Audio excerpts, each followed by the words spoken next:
we've seen how our inability to adequately address all of the different needs of housing in our communities, affordable housing, senior housing, housing for millennials who want to move back into the region, housing adequate for the essential workers and working families who are the engine that have always made Westchester run, housing for those with disabilities, and yes, even market-rate housing in thriving downtown centers makes all of our other fights and debates around existing apartments, co-ops, rent stabilization, and on that much more contentious. We've also seen how it makes so many other issues that Westchester residents care so deeply about that much harder to solve. Having our towns and villages default to single-family housing for most of their land use, the least energy efficient and least climate-friendly source of housing, makes it that much harder to deal with the buildings that make up almost 40% of our carbon emissions. Similarly, the local processes, land use boards, and decision-making in some communities reflects assumptions that haven't been re-examined for decades. Sometimes they're simply out of date.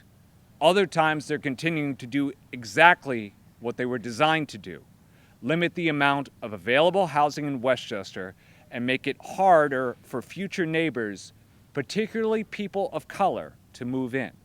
While 40% of Westchester residents are housing burdened, 60% of the nonprofit workforce is housing burdened, and that percentage rises to 70% for direct care staff, primarily people of color and women. The nonprofit workforce cannot live where they work. The stagnation of multifamily housing development due to outdated zoning practices are a root cause of many of the issues we are dealing with today. We can do better. The Welcome Home Westchester campaign can make a long-term difference. So several years ago, the Westchester County Association identified affordable housing as a serious impediment to smart economic growth in the region.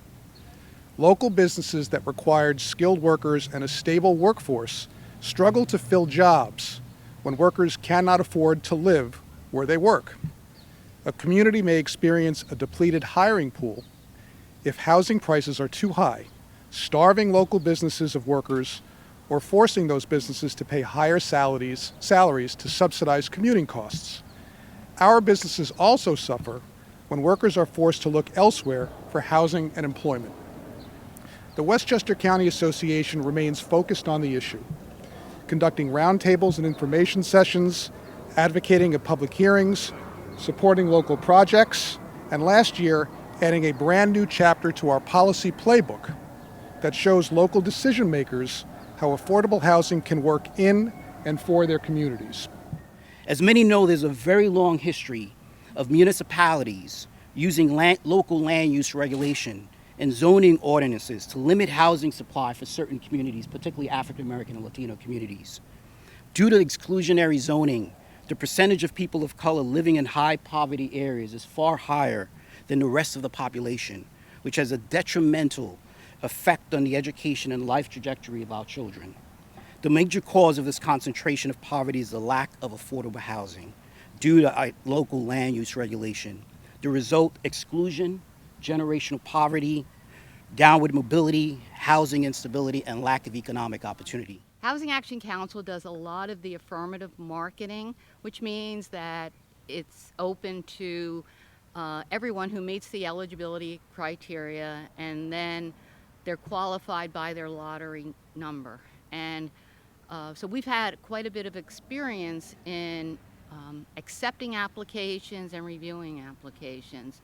And whenever there is a senior development, affordable development in Westchester, we have at least 30 applicants for every one unit. It doesn't mean that everyone qualified that applies. And there's constant waiting list on all the affordable senior housing developments, as any of the affordable housing developments in this county. You heard us, I think it was Tim, that was talking about our aging population, particularly 85 and older, and where can they live? Some wish to stay in their homes, others want to stay in Westchester near their homes, or their relatives who live in Westchester want to come back, want them to come back, and they want to come back. And these are the type of opportunities they have, and so many more are needed.